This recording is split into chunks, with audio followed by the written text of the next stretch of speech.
আমার ভারত সফর নিয়ে আমি দেখি আমাদের বেশ কিছু বিরোধী দল নানা ধরনের কথা বলে বেড়াচ্ছে। আমি এখানে একটু তুলে ধরতে চাই দেশ বিক্রিটা কারা করে সেটাই জানাতে চাচ্ছি। জিয়াউর রহমান ক্ষমতা দখল করার পর 1977 সালে ভারতে গিয়েছিল। আমাদের বাজারটাকে ভারতীয় পণ্যের বাজারে উন্মুক্ত করে দিয়েছিল জিয়াউর রহমান। খালেদা জিয়ার তো আরো এক ধাপ উপরে।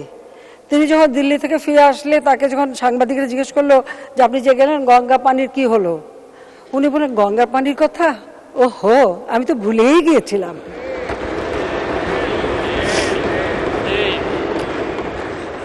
বাংলাদেশের গণতন্ত্র 1975 সালে জাতিপিতাকে হত্যার পর সংবিধান লঙ্ঘন করে অবৈধভাবে ক্ষমতা দখলে পালা শুরু হয়।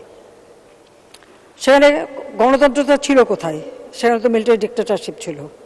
মার্শাল ল দিয়ে একজন জেনারেল ক্ষমতায় আসেন এবং ক্ষমতায় এসে এরপর তারা রাজনীতিবিদ হন। তার আগে অবশ্য রাজনীতিতে গালি দিয়ে আসে এবং সেই সাথে সাথে দেশের যে উন্নয়ন, সে উন্নয়ন কিন্তু তারা কখনো করতে করেনি। এটা হলো বাস্তব। মানুষের কোনো ভাগ্য পরিবর্তন হয়নি, কিন্তু যারা ক্ষমতায় ছিল তাদের ভাগ্য পরিবর্তন হয়েছে, এতে কোনো সন্দেহ নেই। আমার ভারত সফর নিয়ে আমি দেখি আমাদের বেশ কিছু বিরোধী দল নানা ধরনের কথা বলে বেড়াচ্ছে।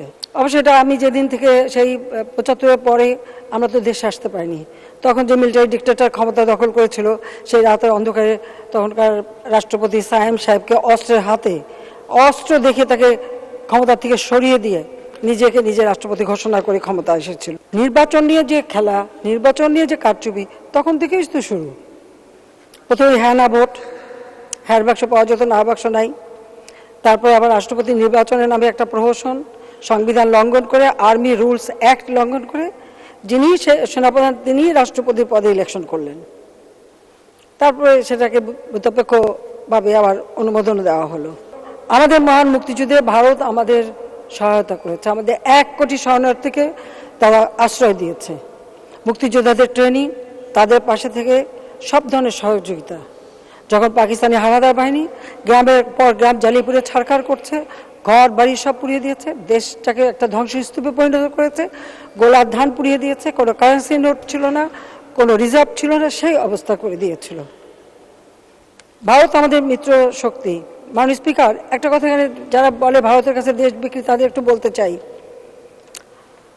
পৃথিবীর কোন দেশে আছে যারা যুদ্ধ করেছে, বিপ্লব করেছে, যাদের মিত্র শক্তি সহায়তা করেছে, কোন মিত্র শক্তি কিন্তু আর সেই দেশের মাটি ছেড়ে ফেরত যায়নি।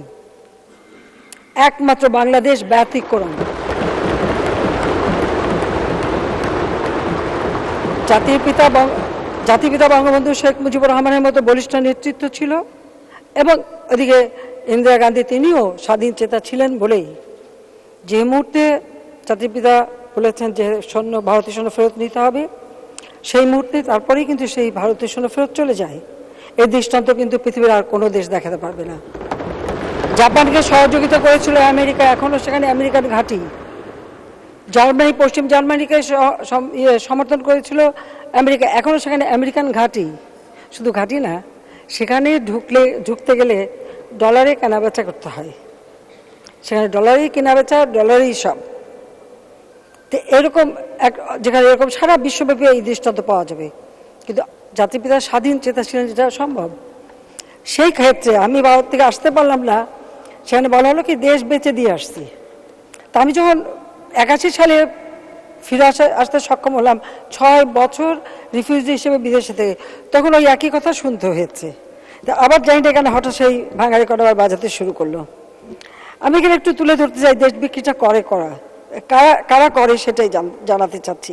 মাননীয় স্পিকার, জিয়াউর রহমান ক্ষমতা দখল করার পর 1977 সালে ভারতে গিয়েছিল। আপনারা জানেন যে গঙ্গা পানির চুক্তি, এটা সমঝোতা হয়েছিল। 44,000 কিউসেক পানি জাতির পিতা নিয়ে এসেছিলেন এবং একটা চুক্তি সম্পূর্ণ হওয়ার কথা ছিল এবং 25 বছরের একটি চুক্তিও করা হয়, যেখানে আমাদের ছিটমহল বিনিময় থেকে শুরু করে যে সমুদ্র সীমা আইন জাতির পিতা করেছে সেটা বাস্তবায়ন করা, এই গঙ্গা পানির অধিকার, আরো 54টা পানির অধিকার সহ সমস্ত বিষয়গুলি সেখানে উল্লেখ ছিল। সেটাকে গোলামী চুক্তি, নানা ধরনের কথা, যখন ছিটমহলের কথা বলা হয় ওই বেরি দিয়ে দিল, নানা কথা শুনেছি, কিন্তু বাস্তবতাটা কি?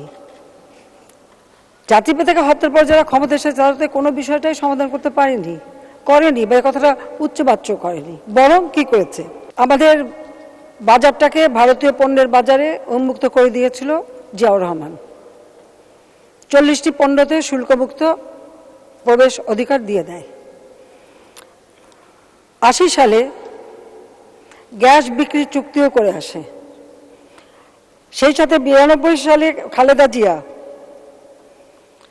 সে যখন প্রধানমন্ত্রী, সে গেল ভারতে, সেখানে একটা যুক্ত ইস্তাহার ঘোষণা দেয়। এই যুক্ত ইস্তাহারের 11 অনুচ্ছেদে বাংলাদেশ থেকে ব্যাপক হারে অবৈধ অনুপ্রবেশকারী ভারতে প্রবেশ করার কথা তিনি স্বীকার করে নেন, যা আমরা কখনো স্বীকার করি না, কিন্তু সেটা খালেদা জিয়া স্বীকার করে এসেছিল। তারপরে আপনার মনে আছে পুশিং শুরু হয়েছিল, সেখানে আমাদের বহু মানুষ কষ্ট করে। শুধু তাই না, যুক্ত ইস্তাহারের 11 অনুচ্ছেদ প্রত্যাহারের জন্য আমরা এই সংসদে দাবিও তুলেছিলাম, কিন্তু তাতে কর্ণপাত করেনি। আর জিয়াউর রহমান যেমন সেখানে পানিও ছেড়ে দিয়ে আসে, পানির কথা বলেও নি, সেখানে পানির কোনো চুক্তিও করতে পারেনি গঙ্গা পানির কথা।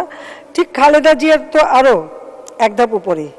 তিনি যখন দিল্লি থেকে ফিরে আসলে তাকে যখন সাংবাদিকরা জিজ্ঞেস করলো যে আপনি যে গেলেন গঙ্গা পানির কি হলো, উনি বলেন গঙ্গা পানির কথা, ও হো, আমি তো ভুলেই গিয়েছিলাম।